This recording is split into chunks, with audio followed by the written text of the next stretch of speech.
Buenas noches, seguimos con nuestras catequesis sobre la Eucaristía.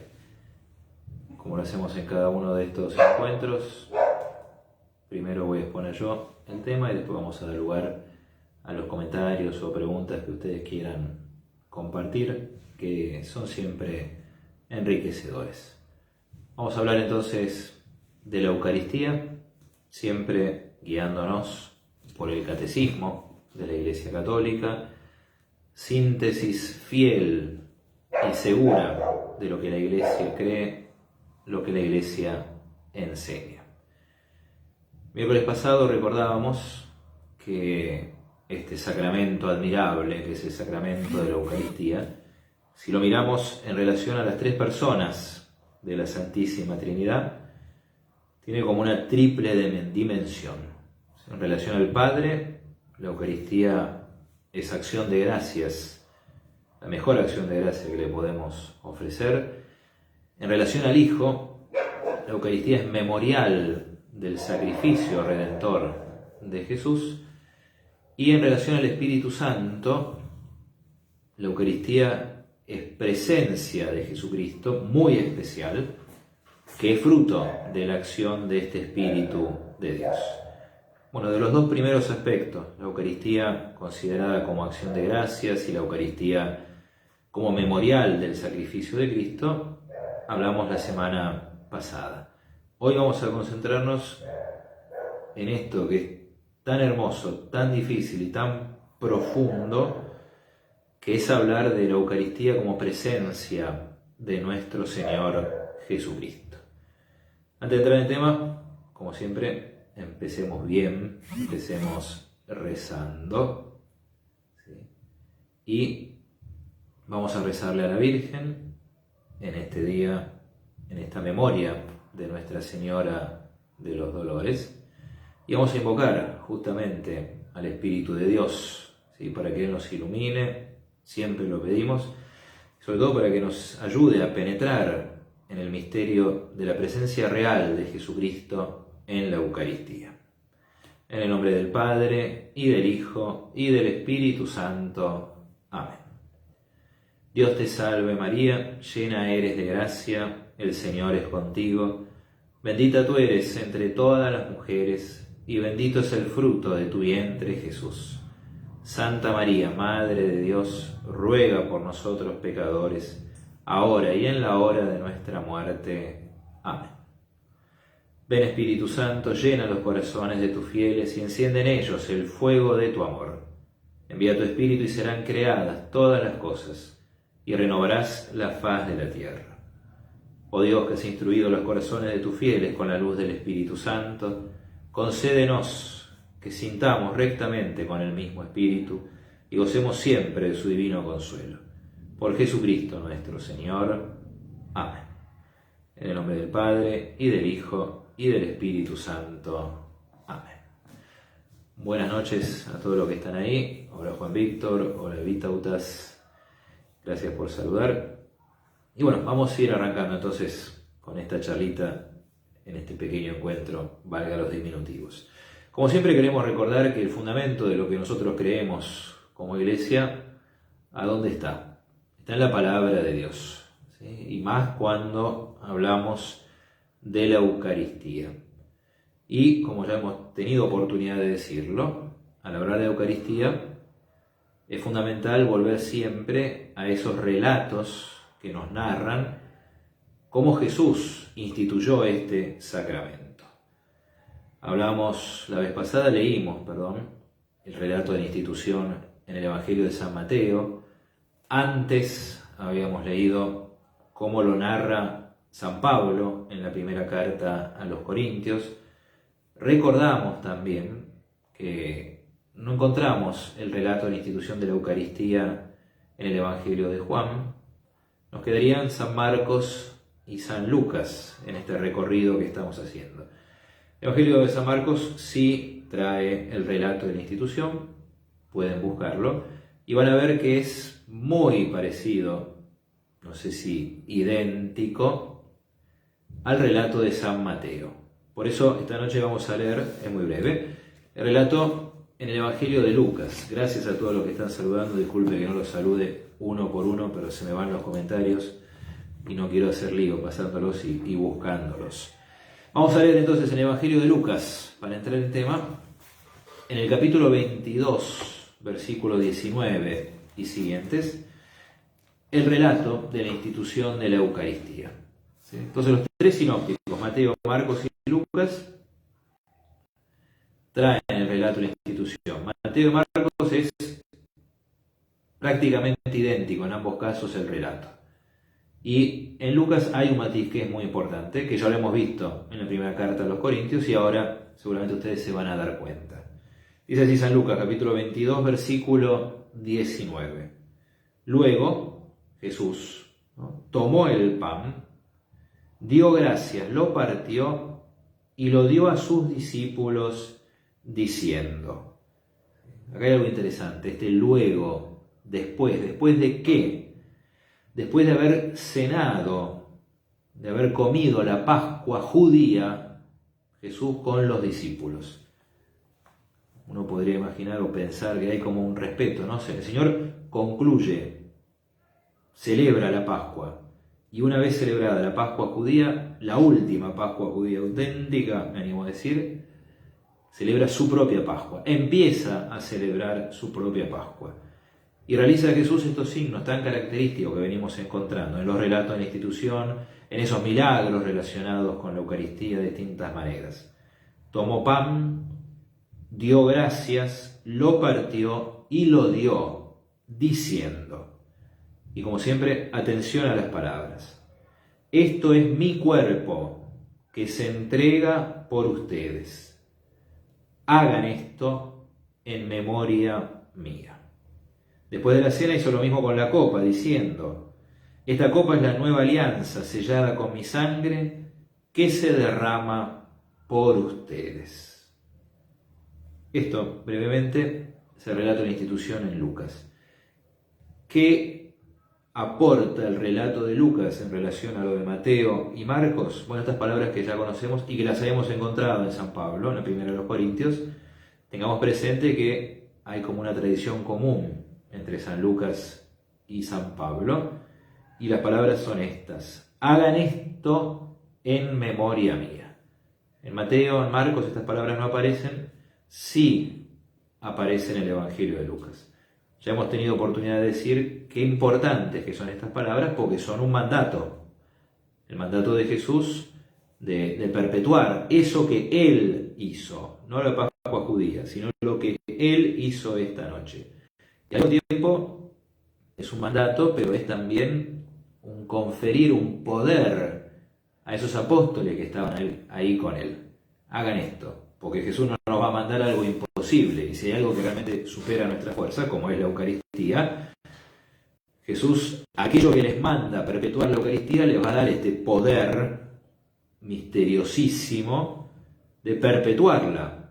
Por eso también decimos que fue la primera ordenación sacerdotal, en esas palabras. ¿Sí? Con el mandato, Jesús le dio el poder a sus apóstoles. Bien, hablemos entonces, repasemos algunas cosas muy importantes, no fáciles, pero muy importantes, acerca de la fe de la Iglesia en la Eucaristía. ¿Sí? Esto es mi cuerpo. Esta copa es la nueva alianza, sellada con mi sangre. Así está en San Lucas, eso sí es muy parecido a lo de Mateo y Marcos. Hablamos de la Eucaristía como presencia de Cristo. Si nosotros sabemos, porque Jesús lo dijo, que Él se hace presente de muchas maneras en su iglesia. Donde haya 2 o 3 reunidos en mi nombre, allí estaré yo. Lo que hiciste a uno de los más pequeños, a mí me lo hiciste. Yo voy a estar con ustedes hasta el fin de los tiempos. De muchas maneras Jesús se hace presente. Pero sobre todo, así lo dice el Catecismo citando a Sacrosanctum Concilium del Concilio Vaticano II, sobre todo bajo las especies eucarísticas. Vamos despacio, ¿sí? Jesús está presente de muchas maneras, sobre todo en la Eucaristía, porque la Eucaristía es Cristo mismo. Por eso es una presencia única y nada se puede comparar a la presencia de Jesús en la Eucaristía. ¿Qué son estas especies eucarísticas? Acá ya empezamos con las palabras difíciles. ¿Sí? ¿Por qué será que la teología católica habla de especies? Bueno, no podemos evitar recurrir a la filosofía. Lo siento mucho, amigos. ¿Sí? Pero así como en los misterios más difíciles de la fe es donde más se luce la filosofía. ¿Sí? En el misterio de la Santísima Trinidad, como herramienta, por supuesto, no llega a explicar la fe y la filosofía de ninguna manera. Pero pasa en el misterio de la Santísima Trinidad, pasa en la Eucaristía. ¿Por qué se habla de especies eucarísticas? Al hablar de especies hablamos de un poquito, decíamos. Hablamos de las apariencias, hablamos de los signos, hablamos de eso que en filosofía se llama accidentes en comparación con la sustancia. La sustancia es aquello que una cosa es, dicen los filósofos. Y ya que estábamos hablando de la Eucaristía, hablemos por ejemplo del pan. ¿Sí? El pan es pan y el pan no es vino. Chesterton decía que lo esencial del realismo de Santo Tomás y el realismo cristiano es darse cuenta que los huevos son huevos y que las gallinas son gallinas. Bueno, el pan, mientras es pan, es eso, y lo distinguimos de cualquier otra cosa. El pan tiene sus accidentes. ¿Qué es un accidente? Y un accidente, no voy a dar una clase ahora de filosofía porque me supera ampliamente y no creo que sea eso lo que ustedes están buscando, pero inevitablemente tenemos que explicar un poco estas cosas para entender la fe de la Iglesia y cómo la Iglesia expresa su fe. Accidentes son aquellas cosas que le suceden a la sustancia. Accidente del pan puede ser el sabor, puede ser el color, puede ser el olor del pan, puede ser la figura, ¿sí? La forma entendida como contorno. Bueno, cuando hablamos de especies estamos hablando de eso, pero ¿por qué no las llamamos accidentes? Y permítame una mínima disquisición. Porque los accidentes son de la sustancia, y en la Eucaristía la sustancia, como enseguida vamos a ver, ya no es la sustancia del pan, sino que es la sustancia del cuerpo de Cristo. Por eso, propiamente hablando, no se puede decir accidentes, porque no hay una sustancia en la que se apoyen. Qué tema, ¿no? No son accidentes del cuerpo de Cristo. Tampoco son accidentes del pan, porque ahí ya no hay pan en la Eucaristía. Será por eso, tal vez, imagino yo, que la teología católica dice especies eucarísticas. Bien, ¿cuál es el modo de esta presencia de Jesús en la Eucaristía o bajo las especies eucarísticas? Decíamos, es un modo único que no se puede comparar. Viene bien recordar una vez más cómo lo dice el Concilio de Trento. El Concilio de Trento es importantísimo en la historia de la Iglesia, entre otras cosas porque ante la reforma protestante de Lutero, que entre tantas cosas que negaba también la presencia real de Jesús en la Eucaristía.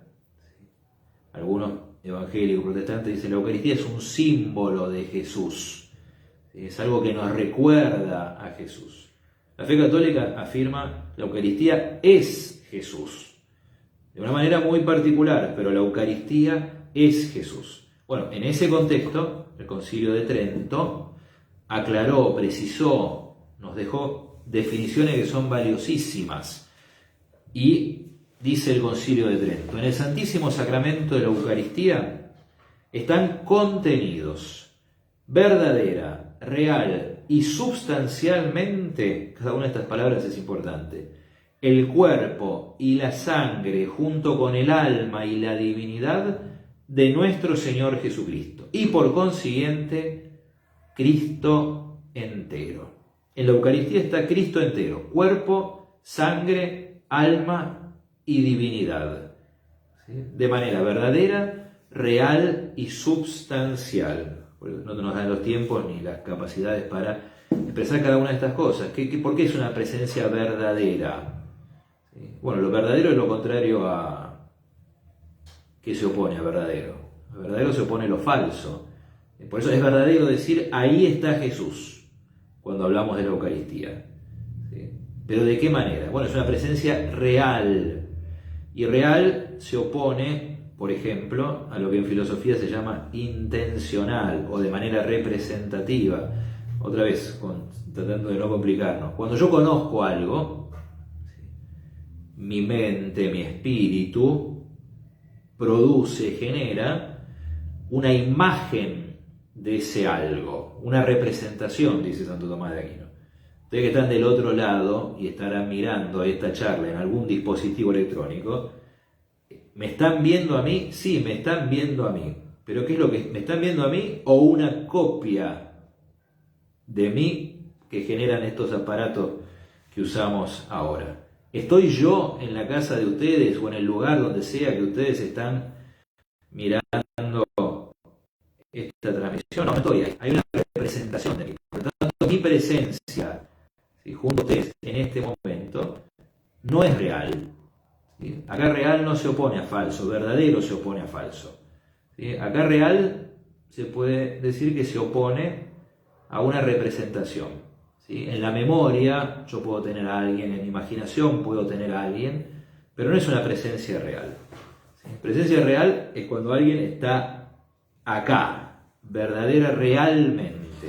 ¿Sí? Medio difícil de explicar. Es una presencia sustancial, porque lo que se hace presente es la sustancia de Jesucristo, pero sin sus accidentes. ¿Sí? Ya vamos a decir un poquito más. Por eso también la Iglesia nos habla de una presencia sacramental. No es una presencia física. ¿Qué significa esto? Está Jesús, está la sustancia, Cristo entero, pero no es que adentro de la hostia nuestro Señor esté como todo doblado, como esas cosas que una vez se ve, ¿no? Esa gente que son contorsionistas y se meten adentro de una caja. No, no está así Jesús. Se dice entonces presencia sacramental porque justamente está bajo los signos, bajo las especies, bajo el velo de la apariencia del pan y del vino. Todo un tema. Recuerden que después pueden hacer más preguntas o comentarios si quieren que profundicemos un poquitito. Bien, esta presencia de nuestro Señor en la Eucaristía es fruto de un cambio que se produce. Un cambio, una conversión que tiene un nombre del todo particular. ¿Sí? Porque antes Jesús no estaba ahí, ahora Jesús está ahí. Antes eso era pan o vino, ahora, me refiero al momento de la consagración y mientras dura esa presencia, ya no es pan y tampoco es vino. Ni siquiera es un pan bendecido ni un vino sagrado. ¿Sí? Por eso, otra vez, es Cristo. De hecho, cuando el sacerdote o el ministro da la comunión, dice el cuerpo de Cristo, y es el cuerpo vivo de Cristo. Podríamos explicar un montón de cosas más, ¿no? Pero dice Santo Tomás que el cuerpo de Cristo está presente en la Eucaristía, así como está presente en este momento en el cielo, o sea, vivo, unido a su cuerpo, su alma, unidos su cuerpo, su alma, su sangre y su divinidad. Esta presencia entonces es fruto de una conversión, de un cambio que se produce en primer lugar por la fuerza de las palabras de Jesucristo y por la acción del Espíritu Santo. Este cambio no lo produce ninguno de nosotros, por más sacerdote, obispo o papa que uno sea. ¿Sí? La causa eficiente, dirían los filósofos, es el Espíritu Santo y las palabras de Jesucristo. Y retengamos esto, las palabras, la fuerza de las palabras. Y por eso este cambio se produce en ese momento en el cual se pronuncian las palabras de Jesucristo sobre la materia del pan y del vino. Y acá hay otro misterio grande, pero lo hablaremos en otro momento, que es el misterio del ministro. O sea, no está ahí Jesús físicamente presente pronunciando esas palabras, pero se hace presente Jesús por medio del ministro. De hecho, el ministro dice, esto es mi cuerpo, en primera persona, habla Jesús. Este es el cáliz de mi sangre, en primera persona, ¿sí? Habla Jesús.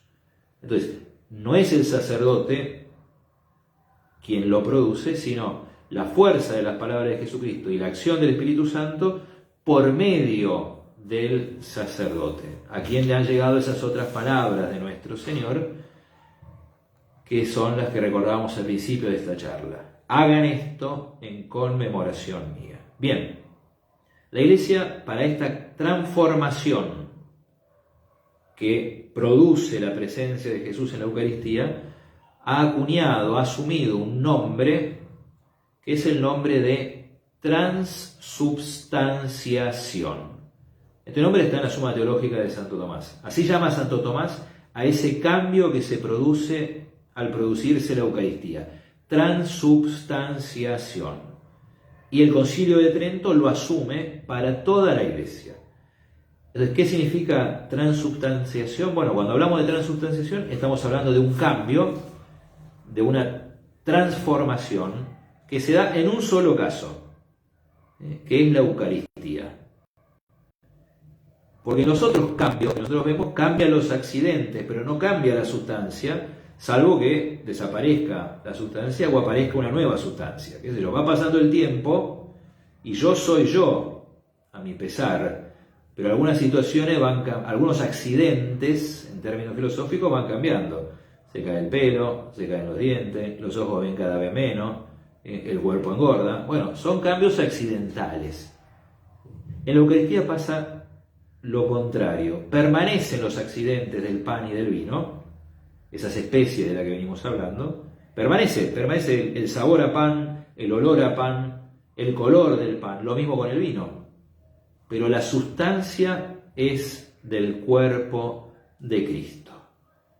Y acá también hay que decir algo muy importante, que esta presencia de Cristo no se percibe con los sentidos. Esta presencia de Cristo no se siente. ¿Sí? Siguiendo todavía, y siempre citando y haciendo el camino que nos muestra el catecismo, ¿no? Siguiendo todavía a Santo Tomás en este himno eucarístico que compuso para la fiesta de Corpus Christi, tan hermoso, que se llama Adoro te devote, latens deitas. ¿Sí? Te adoro devotamente, divinidad, deidad escondida. Él dice así: la vista, el tacto, el gusto, aquí fallan. Solo el oído llega a tener fe segura. Porque vemos una cosa, vemos, gustamos, sentimos una cosa, solo al oído le hacemos caso. ¿Por qué? Porque el oído escucha las palabras de Jesucristo. Esto es mi cuerpo. Y como dice San Pablo en la carta a los Romanos, la fe viene por el oído. Entonces nosotros creemos que ahí está presente Jesucristo con todo esto que estamos diciendo. ¿Por qué lo creemos? Porque lo dijo Jesús. ¿Sí? ¿Tiene gusto a pan? Sí, tiene gusto a pan. ¿Sí? ¿Produce alguna sensación especial en mí cuando lo recibo? Y tal vez no, y muy pocas veces. Y si lo produce es una cosa totalmente secundaria y accesoria. Entonces, ¿por qué digo yo que está ahí Jesucristo? O el sacerdote que celebra la misa con amor, con devoción, con fe, pero siente que lo atraviesa algún rayo de energía especial. Y la verdad que no.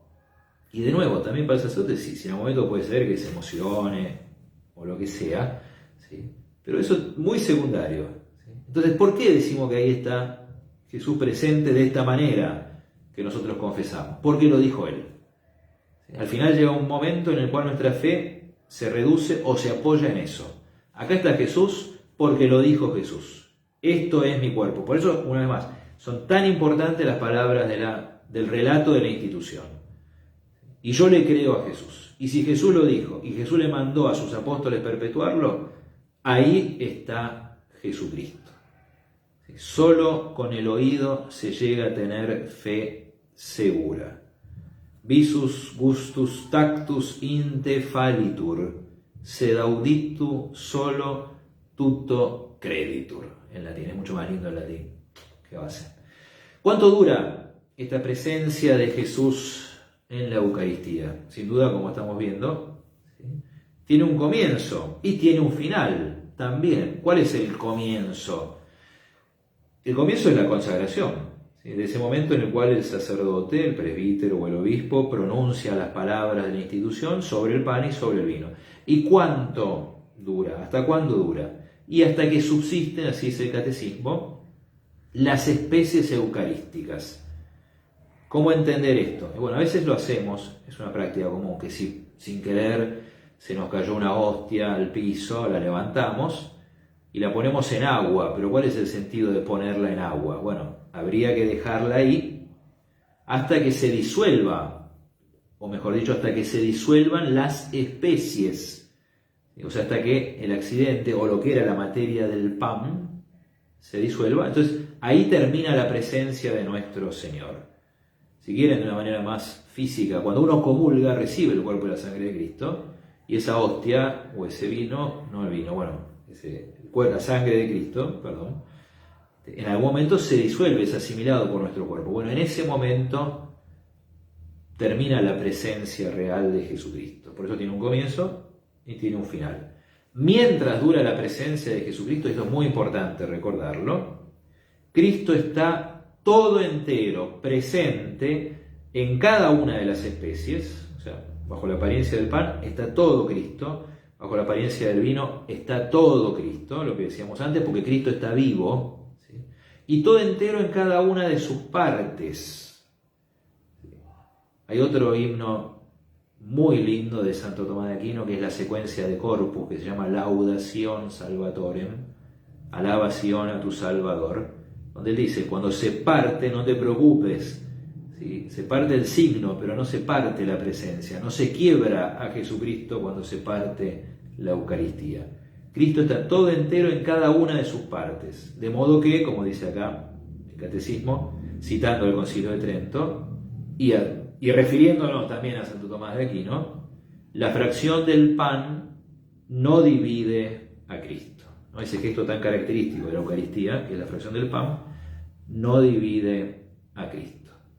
Bien, y para terminar, vayan pensando si quieren, o vayan compartiendo sus preguntas o comentarios, una palabrita sobre el culto a la Eucaristía, que es consecuencia de esta permanencia de la presencia de Jesús en la Eucaristía. A Jesús presente en la Eucaristía se lo adora, ya lo dije, ¿no? Con culto de adoración, porque es el Hijo de Dios. Entonces el culto que se dirige a la Eucaristía es culto de adoración, porque solamente a Dios hay que adorarlo. Jesucristo es el Hijo de Dios, Jesucristo está presente en la Eucaristía.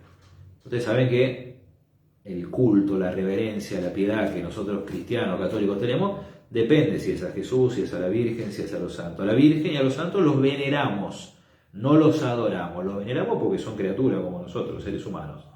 Y solo al Señor se adora. Bueno, Jesús es el Señor, Jesús está presente en la Eucaristía, por lo tanto a la Eucaristía se la adora.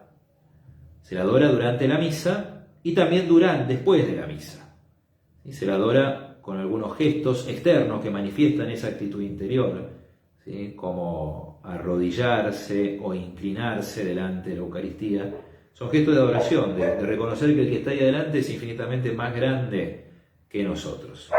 ¿Sí? Se lo adora durante la misa y también se lo adora después de la misa. Acá también es muy lindo lo que recuerda el Catecismo, que es la función del sagrario, que fue, en el buen sentido, evolucionando en la historia de la Iglesia. El primer uso del sagrario era reservar ahí las hostias consagradas que sobraban de la misa para llevárselas a los que no podían participar de la misa. No sé si se acuerdan, pero en la apología de San Justino que leímos algunas charlas atrás, eso se menciona. Se les llevaba a los que estaban enfermos, a los que estaban presos, ¿sí? Por eso estaba el sagrario. Después, ahí dice el Catecismo, ¿no? Con la profundización de la Iglesia en la fe, en la presencia real de Jesucristo, también el sagrario se convierte en un espacio, un lugar de adoración. Y la Iglesia propone a sus fieles la adoración de la Eucaristía, ya sea Jesús en el sagrario, ya sea cuando se lo expone en la custodia. Pero por eso mismo el sagrario tiene que tener una dignidad especial y tiene que facilitar la ubicación, la construcción del sagrario. Tiene que facilitar la adoración de parte de los fieles de Jesús que está ahí presente en la Eucaristía. Por eso terminamos recordando estas palabras de Juan Pablo II, que están citadas en el Catecismo. ¿Sí? La Iglesia y el mundo tienen una gran necesidad del culto eucarístico. Jesús nos espera en este sacramento del amor. No escatimemos tiempo para ir a encontrarlo en la adoración, en la contemplación llena de fe y abierta a reparar las faltas graves y delitos del mundo. no cese nunca nuestra adoración. Y por eso el culto a la Eucaristía se da de una manera singular en la misa, pero también necesitamos, y nos hace mucho bien a la vida espiritual y a nuestro crecimiento como cristianos, que ese culto se perpetúe más allá de la misa. En algún rato de oración delante del sagrario, lo que llamamos una visita, ¿sí? En algún momento de adoración eucarística, cuando el Santísimo está expuesto en la custodia. A veces se pregunta a la gente, algunas personas preguntan, ¿yo puedo rezar en mi casa? ¿Se puede rezar en todo lado? Es verdad, en todos lados se puede rezar, pero no en todos lados está Jesús realmente presente en la Eucaristía. Eso es lo que hace que nuestros templos sean realmente distintos a todo. Y la presencia real de Jesús en la Eucaristía y conservar a nuestro Señor presente en la Eucaristía y la permanencia de la presencia es lo que hace que un templo católico sea sagrado como ninguna otra cosa. ¿Sí? Bueno, hasta ahí llegamos. ¿Sí? Pueden compartir sus comentarios, preguntas, dudas. Intentaremos aclarar. Mientras tanto, voy a buscar, lo tenía por acá, esta secuencia de Corpus. Realmente Santo Tomás de Aquino es un gran teólogo y un gran poeta, y se luce cuando llega a la Eucaristía. A ver, acá llegó un comentario de Juan Víctor. Disculpe si es un poco largo. No hay ningún problema, espero que no se me escape del Facebook. Uy, sí, se me escapó. Se hizo largo y me cuesta leerlo. Dice: expresión de la fe de otros cristianos ortodoxos. En el pan y el vino eucarísticos, tras su consagración, tenemos la presencia real y plena de Cristo. Patriarca de Moscú, metropolita Hilarion de Volokolamsk. Bueno, las iglesias que nosotros llamamos ortodoxas comparten con nosotros la fe en la presencia real de Jesucristo. Sí, y leo esto que sigue y digo una cosita más. La Eucaristía como fuente... Uy, se me fue otra vez. La Eucaristía como fuente de la unidad de la Iglesia, obra eficaz de la gracia divina, es la única que puede recomponer la plena comunión sacramental entre los cristianos. Donde está la Eucaristía, está la Iglesia. Patriarcado de Constantinopla, metropolita Ioannis Sisiuolas de Pérgamo. Perdón si lo pronuncio mal. Bueno, dos ejemplos muy buenos, gracias Juan Víctor, de patriarcas o metropolitas ortodoxos, que uno como católico puede suscribir al 100% lo que ellos están afirmando ahí. Se me ocurren dos cositas para decir. Por un lado, esta es la diferencia en nuestra relación con los ortodoxos a nuestra relación con los evangélicos o protestantes. Ya lo dije. Lutero niega la presencia real de Jesucristo. Es otra cosa, es un símbolo de la presencia, es un recuerdo de la última cena, etcétera, etcétera. O sea que ellos en eso no hay un punto en común. ¿Sí? En cambio con los ortodoxos sí, y es más, aun cuando estén separados de la Iglesia romana, los ortodoxos tienen Eucaristía válida y también conservan un sacerdocio válido, porque también ese es otro punto que veremos más adelante cuando hablemos del orden sagrado, pero lo digo ahora brevemente. No hay Eucaristía sin sacerdocio. Entre los luteranos, anglicanos y las iglesias que se desprenden de esa reforma, no hay sacerdotes. Hay pastores, pero no hay sacerdotes. En la Iglesia católica sí, en las iglesias ortodoxas también. O sea que en eso sí estamos de acuerdo. La pregunta que se me viene, siguiendo un poquito con esto, es si estamos tan de acuerdo en nuestra fe eucarística, ¿por qué no podemos celebrar juntos la Santa Misa? Y es una pregunta dolorosa, ¿no? Y bueno, pero, respuesta corta, es que no estamos de acuerdo todavía en otras cuestiones que son esenciales a nuestra fe. Alguna cuestión trinitaria que ya hemos explicado otra vez, y también el primado del Papa. El primado del Papa, el lugar que ocupa Pedro en relación a los demás apóstoles, no es solamente una cuestión disciplinaria, sino también una cuestión de fe. En fin, pero bueno, ese es otro tema muy interesante, pero será para otro momento.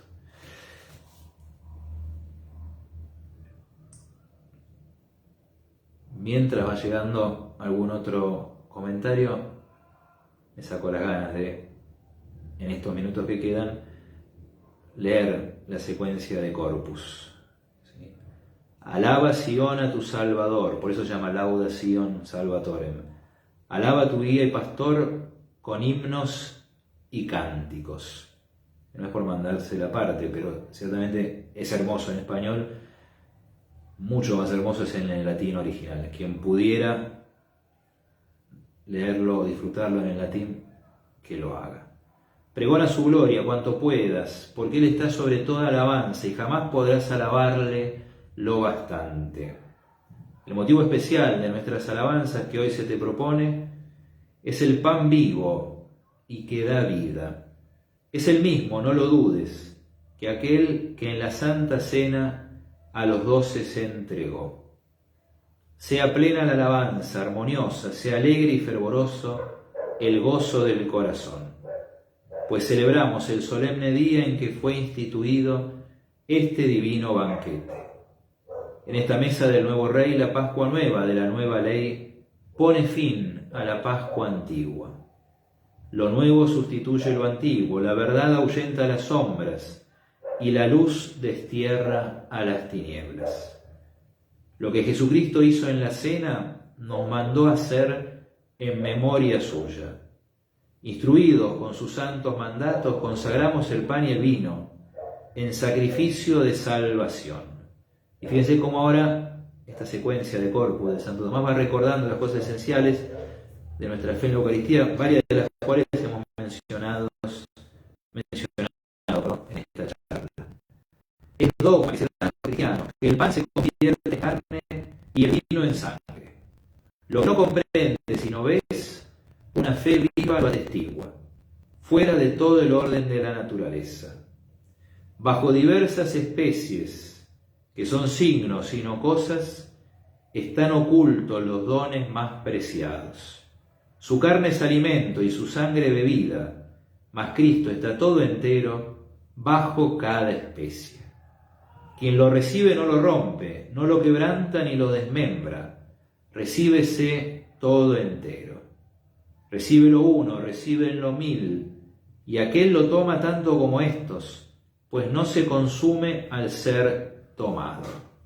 Y acá viene otro tema del que hablaremos más adelante, que es el tema de la comunión y los efectos que produce en nosotros recibir la Eucaristía. Reciben los buenos y malos, mas con suerte desigual, de vida o de muerte. Es muerte para los malos y vida para los buenos. Mira cómo un mismo alimento produce efectos tan diversos. Cuando se divide el sacramento, no vaciles, sino recuerda que Jesucristo todo entero está en cada parte, como antes en el todo. No se parte la sustancia, esto se lo decía, solo el signo se fracciona, ni el ser ni el tamaño se reducen de Cristo presente. He aquí el pan de los ángeles, hecho viático nuestro, verdadero pan de los hijos, no lo echemos a los perros. Figuras lo representaron, Isaac fue sacrificado, el cordero pascual inmolado, el maná nutrió a nuestros padres. Y esta última parte es hermosísima. Buen pastor, pan verdadero, es una oración, ¿no? Después de la proclamación de la fe, de la confesión, viene la oración. Buen pastor, pan verdadero, oh Jesús, ten piedad, apaciéntanos y protégenos, haz que veamos los bienes en la tierra de los vivientes. Tú que todo lo sabes y puedes, que nos apacientas aquí siendo mortales, haznos allí tus comensales, coherederos y compañeros de los santos ciudadanos. Ojalá algún día se rasgue el velo para nosotros. Hoy Jesús está oculto, presente, pero oculto tras el velo de las experiencias, de las especies eucarísticas. Ojalá lo podamos ver cara a cara algún día. Terminamos acá, seguimos Dios mediante la semana que viene para hablar de Eucaristía como banquete y también de nuestra participación en este banquete, que es lo que nosotros llamamos la comunión. En el nombre del Padre, y del Hijo, y del Espíritu Santo. Amén. Gloria al Padre, y al Hijo, y al Espíritu Santo, como era en el principio, ahora y siempre, y por los siglos de los siglos. Amén. El Señor esté con ustedes. Que la bendición de Dios Todopoderoso, Padre, Hijo y Espíritu Santo descienda sobre ustedes, sus seres queridos, y permanezca para siempre. Amén. Buenas noches a todos, una vez más, feliz Día de la Virgen, Día de la Virgen del Milagro en Salta. Que Dios los bendiga, que la Virgen los cuide, nos vemos la próxima, si Dios quiere.